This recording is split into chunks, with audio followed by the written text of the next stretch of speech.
Mr. Chair and members, Senate Bill 1071 repeals the Arizona Rangers and removes all statutory requirements relating to the Arizona Rangers. With that, I'm happy to answer any questions. That was quick. Members, any questions? Seeing none, I see the sponsor, Mr. Pencham. Please tell us about your bill. Thank you, Mr. Chairman. Members, 1071 does not do away with the Arizona Rangers. Fact of the matter is the Arizona Rangers are a 501c3 under IRS code. That's federal. It has nothing to do with the state statutes that govern or don't govern the Arizona Rangers. Under Title 41, they have an exemption, which is very unusual, from the requirement to be accountable and transparent, much the way in conflict, much the way a security company would be. And I think it's just illustrative that all of the Arizona Rangers companies are distributed across the state. Now, there is no argument that the Arizona Rangers have been a venerable public service organization. They fill, I think, a necessary role. But this bill is brought because of the lack of transparency, the lack of accountability by the senior command, and quite frankly, a question of indemnification. Now, as a law enforcement officer, retired myself, there's always a question of who will indemnify the family of that individual who is shot and killed by a person wearing a sidearm. Now, yes, it is true. You don't have to be a law enforcement officer in this state to carry a sidearm, but when you're in uniform wearing a badge and at an event squarely there for security, there is a heightened expectation of the Arizona Rangers to be trained, qualified, to have follow a standard operating procedure manual. In fact, the former colonel of the Arizona Rangers, Mike Droll, was instrumental in putting together a manual with standard operating procedures that's roughly an inch thick in an effort to bring a level of credibility and accountability to the organization. Well, that has not happened since Mr. Droll left his position. Under new management, there are a number of things that have happened, including a misinformation campaign that says, well, Fincham's got a vendetta against people. No, this has always been about transparency, accountability, and indemnification. Now, there are individuals who are running the operation at this point who, from what I've been given to understand, are demanding some kind of recompense if they step down from a volunteer position. In the common world, I think they call that a grift. So with that, please understand that this does not do away with the Arizona Rangers. It simply eliminates an exemption that would require oversight, transparency, and accountability. And I'm happy to answer any questions you might have. Members, any questions for Senator? Thank you, I see Mr. none.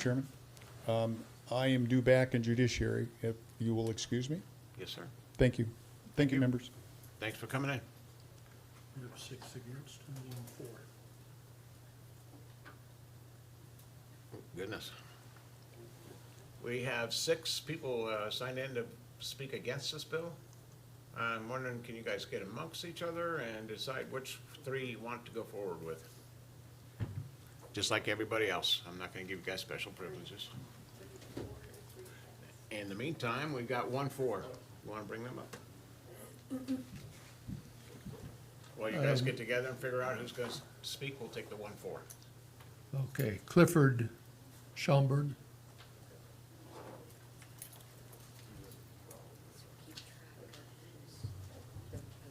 Please state your name for the record. Chairman Payne, Vice Chairman Farnsworth, members of the committee, thank you for the opportunity to speak before you today. My name is Clifford Shamberg. I'm a veteran of the United States Coast Guard. I'm a former member of the Arizona Rangers. I'm a registered voter in District 15, and I'm here today to speak to you in favor of Senate Bill 1071. The problem, as Senator Fincham outlined, is that there is no internal or external accountability within the organization. Externally, they do not report to DPS, they do not report to the governor, they are exempt from licensing, and there is no Arizona Post requirements. So the Arizona Rangers have no external requirements. There is no whistleblower protection for members. A number of members have been expelled for raising concerns within the organization, myself included, without due process, even though both the Arizona Nonprofit Corporations Act and the organization's own manual requires due process. The problems internally is that there is no separation of powers. The state commander is also the chairman of the board of directors, who is also the chairman of the board of governors, who also appoints the boards of inquiry and the hearing boards within the organization.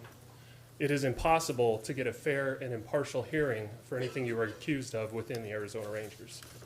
They frequently violate the Arizona Nonprofit Corporations Act by terminating members without due process, and the board of directors has created unlawful position descriptions, which they use as requirements to run for the board of directors, which are supposed to be in the bylaws and voted on by the entire membership. This way they remain in control because nobody can run against them. There's no meaningful or affordable recourse or remedy for a member of the Arizona Rangers who are terminated or to stop the ultra-virus actions of the board of directors. They told a federal court falsely 3 times in signed pleadings that they report to the governor, but they do not. There's no reporting relationship. There is no oversight. They claim state authority when it benefits them, and they disclaim it when accountability is brought. Their own agreements with police departments require them to support the civil rights of all citizens, yet there's no mechanism to enforce that.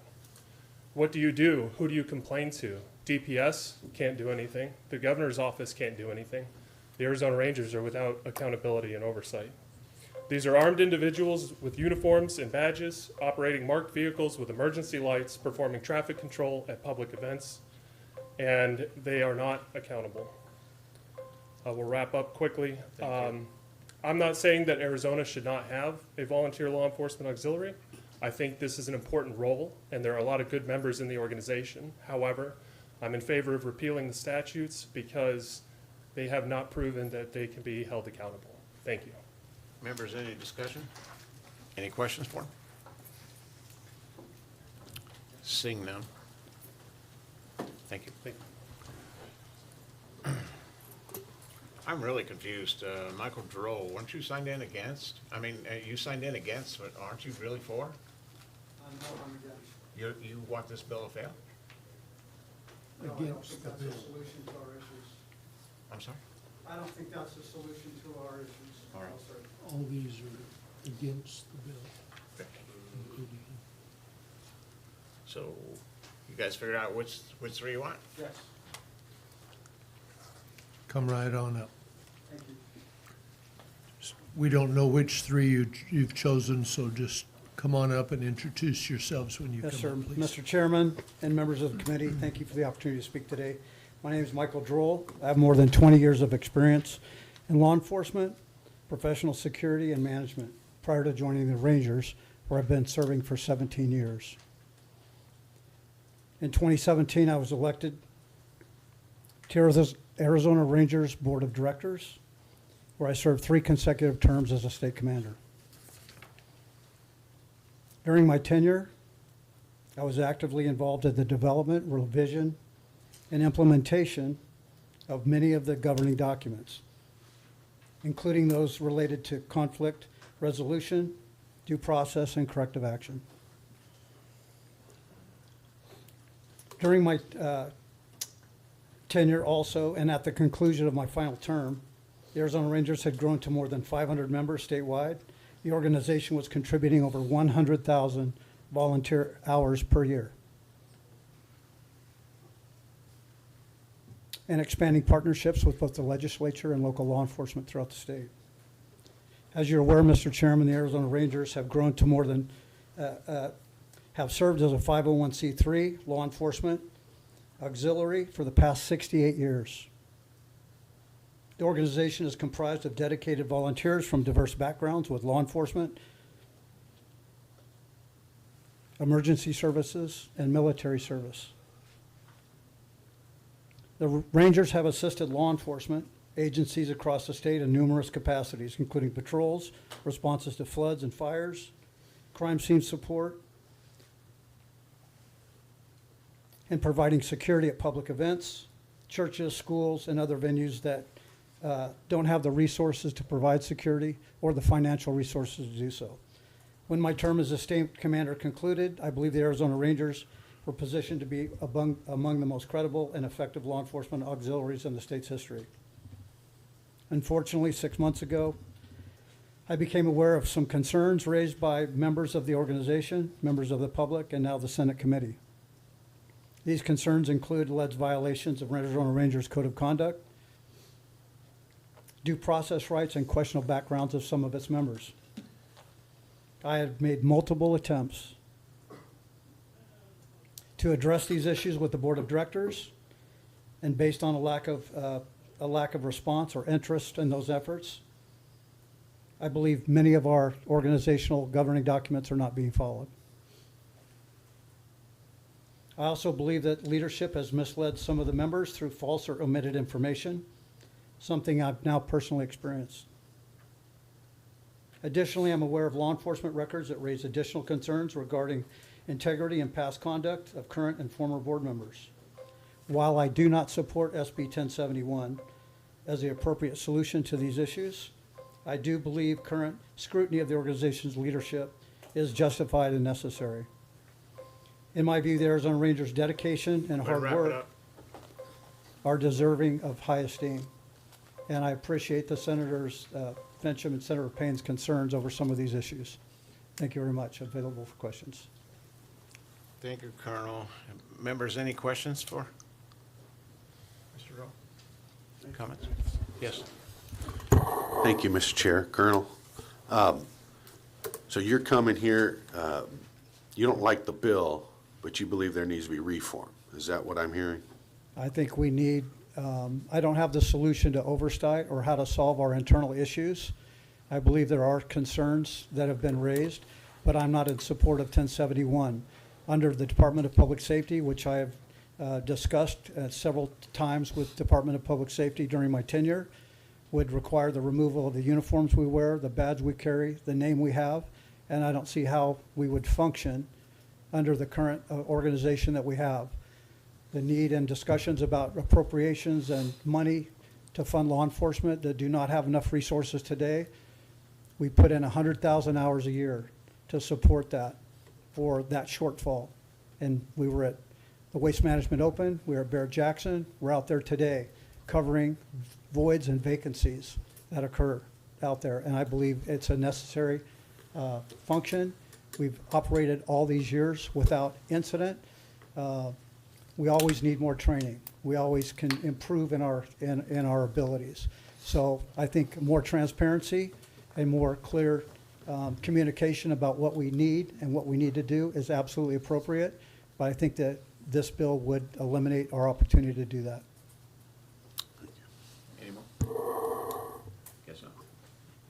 Anyone else? Mr. Droll, have you had anything like this happen during your tenure when you were commander? I have not. And that was about for 8 years being on the board of directors. How did you become aware of what happened? They were public articles produced about questionable backgrounds and incidents in the public. We investigated those incidents, and I don't believe we followed the procedures that were prescribed under what I helped develop and what I had created during my term. I don't believe we followed that. Had we done that and been honest and transparent and followed the procedures that were prescribed in our governing documents, I don't think we'd be sitting here today. And that's my view. You keep saying we. You were involved in that? Involved in what? And coming up with this material? You said the investigations, we didn't follow it. Are you saying the Rangers didn't follow it, or are you saying you didn't follow it? I'm saying the leadership didn't follow it. Roger that, thank you. Sorry. So when you brought all this up to the board, to the current board, what happened? I was communicated in one way or another that that wasn't my position in the organization and that they were taking care of it. So I got no response to any of my concerns in terms of the questions I had, the procedures that were followed. And the members, because of my former position, I was getting calls throughout the state from members expressing those concerns. I felt it appropriate to bring those to the board of directors. I have yet to be asked about the materials I have, the concerns of the members that were raised, and I believe that should have been done. Mr. Chair, I have a question. I understand that you don't support the bill as written. Just wonder if this is before the Senate. Do you think possibly there's something in the bill, if it were amended, that might be a positive influence? In other words, could this be part of the solution if this bill were amended sufficiently? Yes, I believe that whether it be oversight or other recommendations that could prevent this from happening again, that again was more transparent or was subject to openness and truthfulness and scrutiny, I think that would be appropriate for us to have as an organization that as large as we are. And again, we don't have any of that right now from anywhere else. So, Mr. Chair, if I may, if I understand what you're saying, the bill's not all bad, but it goes too far. Is that how you feel? Correct. If we had the ability to ensure that we were following our governing documents, that was not in control of even when I had the tenure. If there were issues that I were doing and I didn't have to follow any of the rules, there should be some solution to that if that occurs. Thank you, Mr. Chair. You're welcome. Mr. Chair. Yes, sir. Yeah, Mr. Chair, I just want to clarify out here, and Colonel, what the bill is to take the, I think, what was that, 1991, is that the? It's law? Chapter 322606 that Would- basically allows us to wear these uniforms and operate as we do under the Department of Public Safety, that ensures that there's not a distinguishment between security guards and law enforcement auxiliaries. That's, again, in my experience for the 8 years I was on the board of directors, that would prevent us from continuing to do what we do. So to that point, Mr. Chair, I think what I'm hearing is not that he agrees with what's in this bill. He would agree in some reform, but not what this bill is putting forth, is what I'm hearing. Yeah. That's correct. Okay. All right. I just want to be clear what I'm hearing. Thank you, Mr. Gallen. That's what I'm hearing as well, or that's what I think I'm hearing as well. So you took these concerns to the board. What did the board do? Nothing? Or did they do something, or what did they do? No, I have yet to hear or sit down with the board of directors after many attempts to express my concerns, both in memorandums to the boards, in meetings with the boards. I have had no success in getting a sit-down meeting to have dialogue about the concerns that have been raised. Yes, ma'am. Mr. Chairman, sir, if we don't have pass this bill, what's going to change? Well, right now, all we have to do is change within our organization as we have elections coming up in 30 days. And the membership, their only way, if we don't follow a process to basically change while we're in the current administration, is to elect new leaders that would get us out of this situation.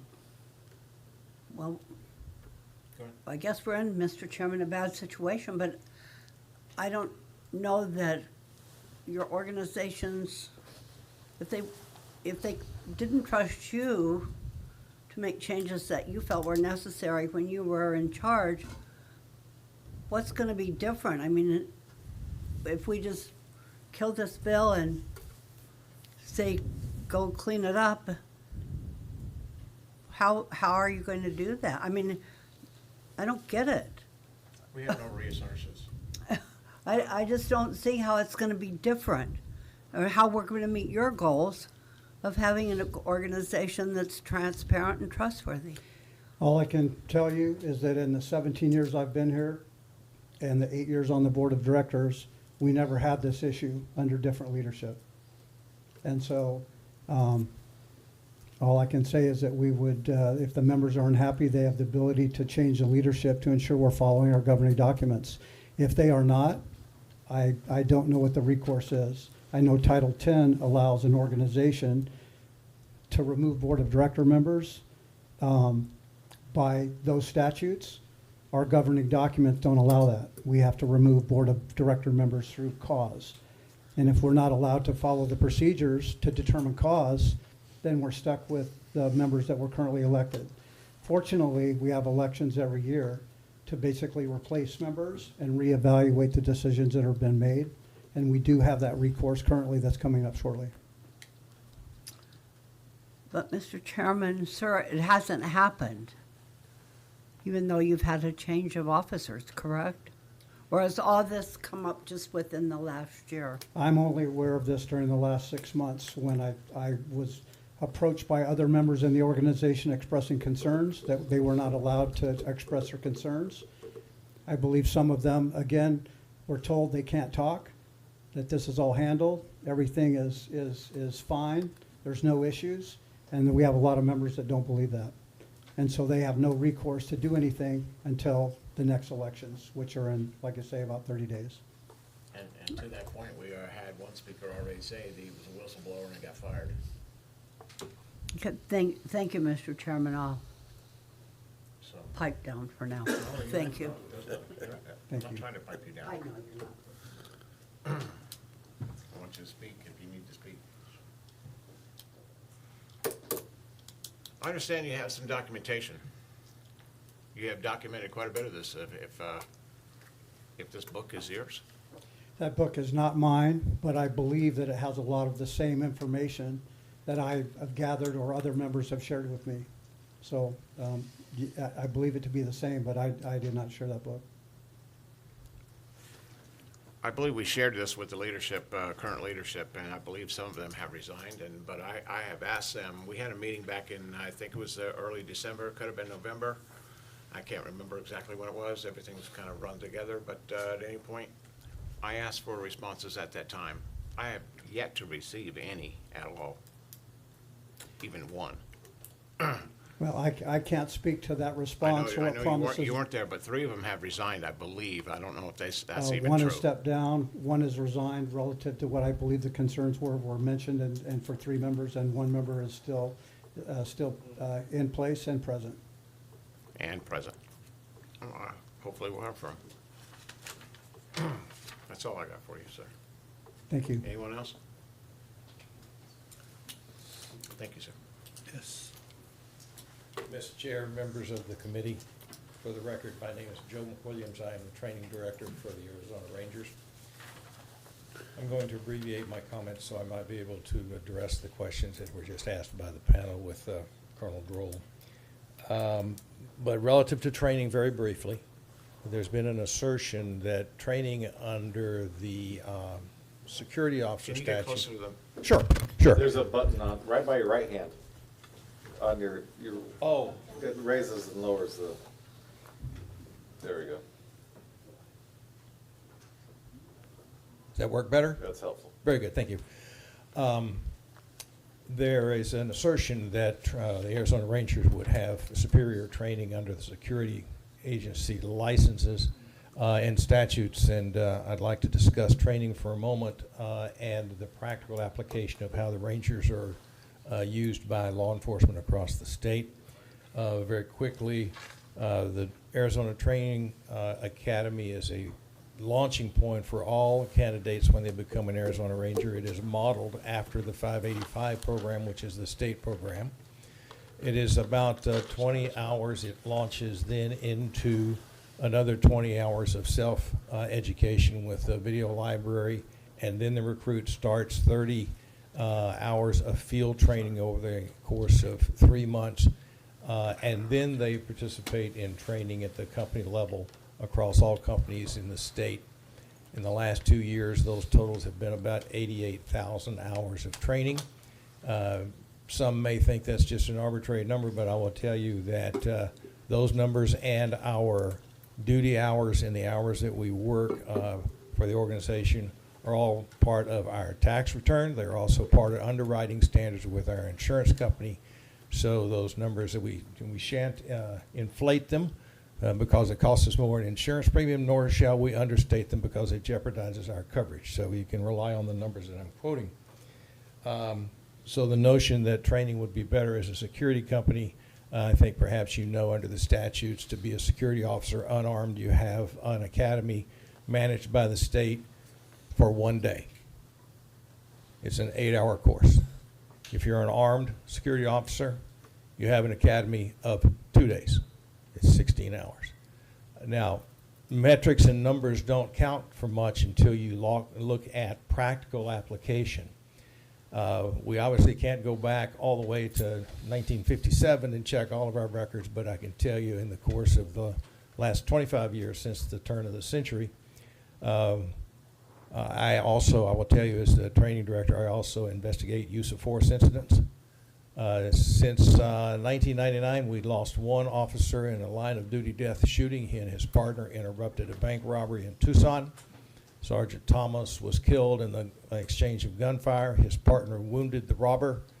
The robber still sits incarcerated today. Other than that, since the first of the 2000s, we've not had a single incident of third-party liability brought against the Rangers. That speaks to use of force, that speaks to de-escalation, it speaks to our training program in general. You hear that dinging? I do hear that dinging. I'll pause right now and I will close and really leave you with one question. As you contemplate the bill, please ask yourself, what problem does it solve versus what problems does it create? So I'll pause there and be delighted to redress some of the questions you posed to Colonel Droll if you wish.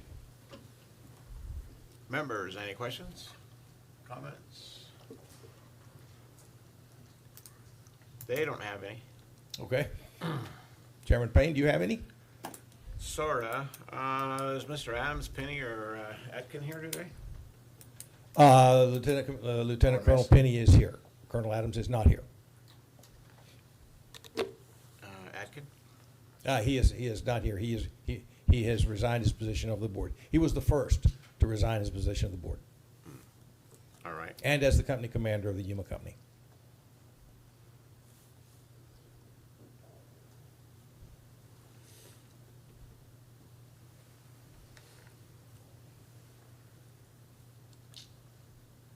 That's a long one. Okay. We have one more, Jason.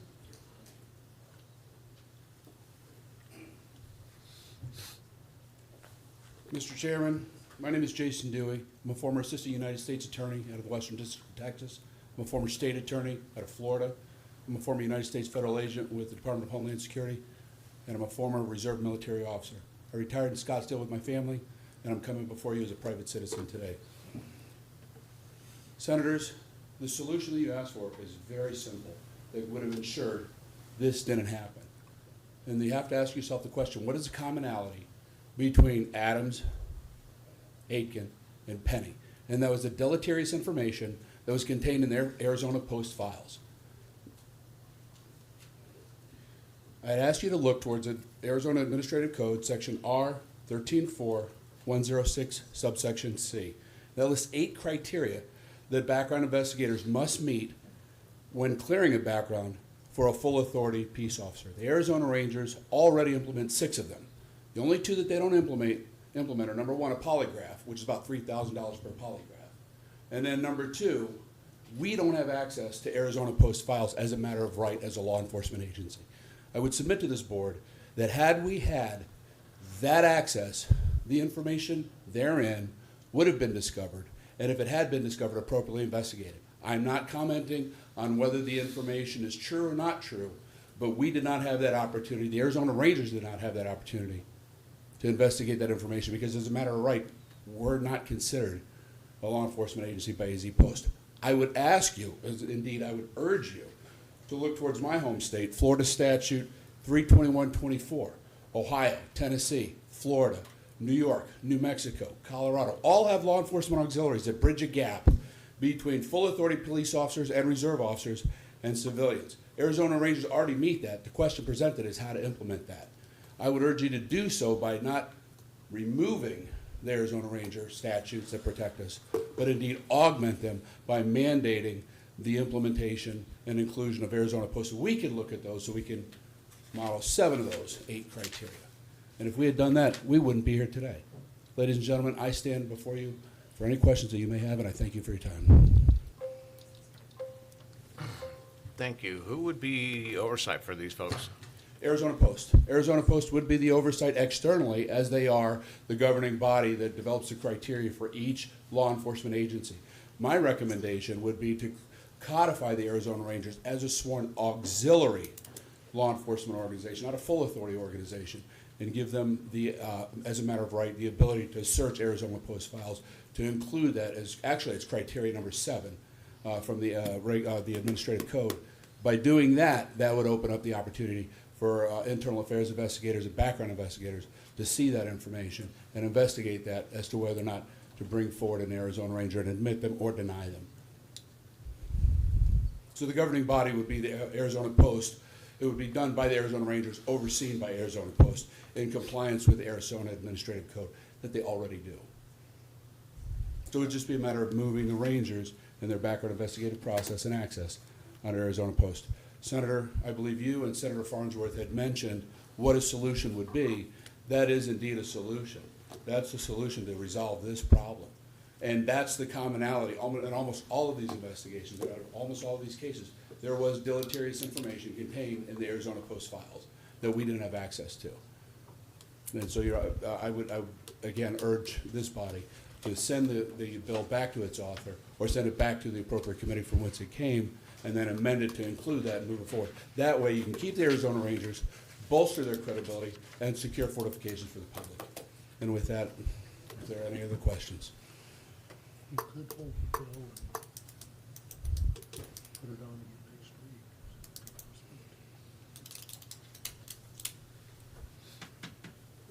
week. Members, yes. I have some questions. First of all, I want to say I don't know the nature of the issues that didn't get investigated or looked at. I have no knowledge of anything that is of concern that I'm aware of. Oh, thanks. I'll be ready to vote on this next Monday maybe, or by next. We can table the committee and come back next week and continue talking. I'd like that too, so I can address those issues as well. But I will find out at least something. I think there might be a Reader's Digest version of this, or some way 1 or 2 pages. to hear about it. But I am concerned. I have a question. Of course. Are Arizona Rangers armed? Yes. Okay, but they've not had any mandatory training? Yes, they have. They have to adhere not only to requirements that the major spoke of as far as becoming an Arizona Ranger, but they maintain AZ Post certification and requirements in order to carry that firearm. So, and this is where I was going with compliance with the Arizona Administrative Code that mandates the background investigation for peace officers. Arizona Rangers already comply with Arizona Post rules. We already do. The Rangers already comply with those rules. They comply with training requirements, not to the status of a full authority police officer, but those requirements are still met nonetheless. For example, 6 out of the 7 requirements for a background investigation, the Arizona Rangers already do. The only 2 that don't are, number 1, the polygraph, and then number 2, access to AZ Post. So the Rangers do maintain those standards, they do maintain the training, and they have to maintain the qualifications in compliance. The very same firearm requirements that full authority peace officers have, so too to Arizona Rangers. I would point out that security guards do not have to maintain that requirement, yet they carry firearms as well. So what I'm saying is that the Arizona Rangers are as trained as full authority police officers and have to maintain that type of training in order to bear their firearms. So they are, you're safer with an Arizona Ranger than you are security. And see if we can come up with a solution. It'll be better. Okay, well then what's the issue? I can get into the issues if you want me to, but this is a public setting. I'd be happy to meet with you, Senator, in private to discuss them, but the issues involve Arizona Post files for the 3 persons that were named. And again, I'm not commenting on whether they're true or not true, but those are the issues that came forward. I would also tell you, ma'am, that there is a third way to have resolved this problem, and that's to injunct the board. That's what? Injunct the board. Just sue the board and injunct them off, get a court injunction, and a court-ordered injunction, remove them from the board, and move forward. That's another way to resolve that. But I advise against that because I'm moving that the Rangers move more towards a governmental entity than a private entity by including them with Arizona Post. Senator Fincham mentioned the word accountability, and he said publicly that this bill is all about accountability. Here's the accountability that nobody's thought of.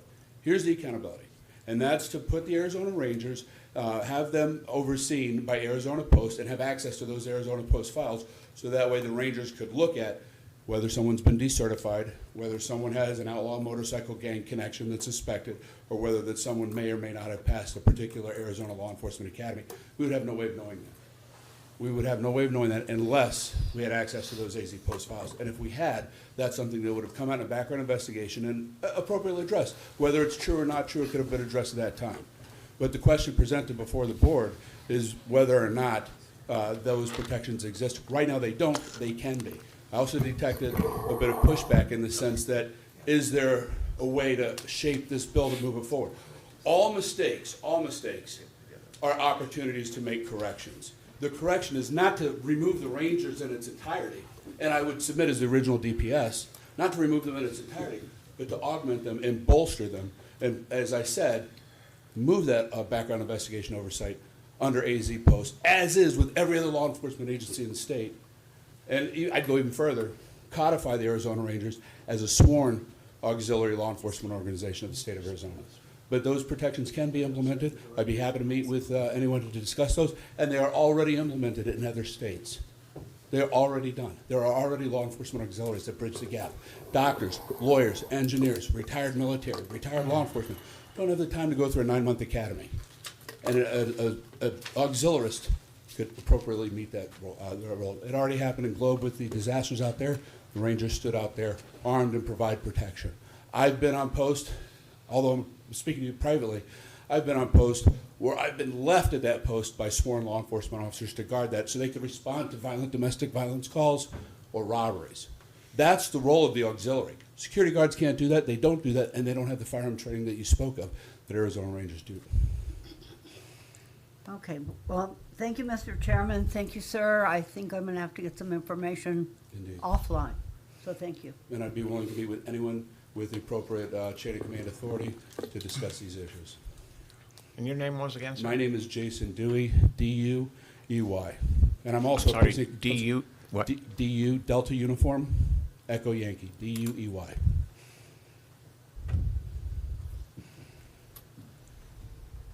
Can I get you to give, can you get his information? Thank you. Mr. Chairman, Senators, I appreciate your time. God bless this board, and God bless the work you do. Thank you very much. Thank you. Indeed.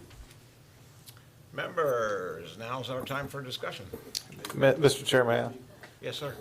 I think that, first off, it's very illuminating. I walked into this kind of with, having talked to a few folks maybe on the pro side of this, and then speaking to a number of folks, especially in the nonprofit world, who use the services of the Rangers almost exclusively when putting on large-scale events, whether they run the gamut from fundraiser here or there that includes. I mean, I can think of folks I know in Superior that they do an annual casino night for their Lions Club and other entities that exist, and I see these folks at the county fairs and such, providing an affordable opportunity for a nonprofit who's trying to raise as much money as they can for charity and keep it there instead of having to pay exorbitant amounts for, law enforcement protection, et cetera. So somehow we have to find a balance here. I don't know what that is right now, and I feel like I've received a ton of information, so much so that I don't even feel prepared to offer vote as far as how I would, vote today. I guess I would lean towards, if we were going to do this today, saying yes to continue the conversation. But I would really like to see some people come together to figure out if we can come up with some amendment language before we even go to the floor, which obviously is not being offered today, and that's no fault of anybody here. I'm not trying to cast any kind of aspersions or anything, but it just seems to me that I don't think that eliminating this organization in statute is the answer. I also don't believe that doing nothing is the answer here. Somewhere, we've got to do the proverbial lock everybody in a room kind of thing and come up with solutions that actually work, that allow the folks I mentioned, both in the nonprofit world and other entities that use the services of these fine individuals, but also protect the general public. Because I agree, I don't want, if the people have certain things in their background, I served as the ethics chair of this body in the other chamber, in the House, and there are certain things that come up over time that you may want to take a look at or you weren't aware of, and things like that, and you have different things brought to you, and that's why, committees like that exist, and that's why you want to have these professional standards adhered to. I'm just not certain that this does that. It could do it, given maybe another week or two, and I would really advocate for us to allow that to happen, maybe by giving it another week or two. I concur with you 100%. Anyone else have any more discussion? Yes? No? Yes. Mr. Chairman, I just agree also. I believe if the sponsor were here, he probably would make commitments like we often do, that it would be amended before it goes to the floor and so forth. Since he's not here, I think it would be wise to hold the bill, have some discussion, and bring it back next week if it's ready. That is exactly my intention. Anyone else want to talk? Yes, sir. Mr. Chair, I totally came with the idea of the reading over this to support the Rangers and the Rangers organization. As most of you know, my father passed, and the first thing I think about when I think about the Rangers is they being there at those critical times. I didn't have the Rangers organization for my father's dismissal, but I do see them there. And also, like you said, Senator Shope. Yep. We both wear a hat. My mind's still back there. I definitely appreciate the service that you give and what you do for our communities as a whole. Like, I know this month alone, I'm aware of 4 different organizations that I will be attending their fundraisers where you serve, and they would be unable to do what they're doing for the community if you didn't provide this very, very invaluable service. So, some people may be not as aware, but I know Valley Sun United Way, one of the charities, they can tell you when they put together a fundraiser for our organization, you're one of the first, the Rangers is one of the first people on the list to actually make that happen. So with that, I definitely support the Rangers in the form that they exist, all the kind of foolishness that's going on behind the scene. But I hope, that gets resolved, but definitely would be disheartened if we lose any part of what you provide for our community that means a lot to the community as a whole. Please do. Since I'm here, and we want to be here, we said 4. Yeah. Hey, there you For 8 go. minutes. That doesn't mean you Make take it- 8 we minutes. got one more bill. Well, yeah. after this. What do you mean, one more bill? Let's hold that one. Mr. Chair, I think we're hearing the same thing here. Certainly, there needs to be some reform within the system there. But to take away their ability to act and who they are and who they've been since 1957 is a pretty harsh situation. I think we need to think about this, and hopefully there is some sort of amendment that could come on this if you're going to be holding this thing for next week or so. Is need to figure out how to vet these guys, but also allow them to continue to do the necessary needs that they do for our society. I mean, they're out there, they're auxiliary basically. I know they said they're not, but they are basically an auxiliary to what our, or a force enhancement, however you want to say that. When sheriff or police force or something in that nature is off, doing what they need to do, and they don't have enough officers, as we keep hearing out here anyway, they become a force multiplier. And so I think we need to figure out there, and I agree with Senator Shamberg. The half-hour ones. About the issue. I don't know if there's there's something in the middle. I think it's probably more towards just a little bit of reform to fix certain situations, but allow them to continue as they have since 1957. And then, of course, when Governor Hull, I believe, enhanced that a little bit with, well, I would say it was a legislator, and she signed it. Then at the end of the day, I think we can modify some situations to make sure we take care of the issues. And that wasn't 8 minutes, so that's what I say. Anyone else? I concur. I have two choices here, basically, or maybe more, but two decent choices. One is here, the bill will continue, and we try to do some sort of a, providing it passed, we try to do some sort of amendment to deal with this on the floor. But what I'm going to do instead is hold this bill. I'm not going to vote on it today. It doesn't mean it's gone away, because I can bring it back next week or the week after that, and we can continue this process. So if we don't have people that are willing to come to the table and work on this, now remember, I asked for this back in December. I wanted people to come forward, address that book. Nobody did, and I mean nobody, not even one. If that happens again, we're going to come back in here and I'm going to vote, and I'm going to try like hell to kill this, because Arizona, you guys are wearing Arizona stuff. Arizona is the one that is going to get sued if something goes wrong.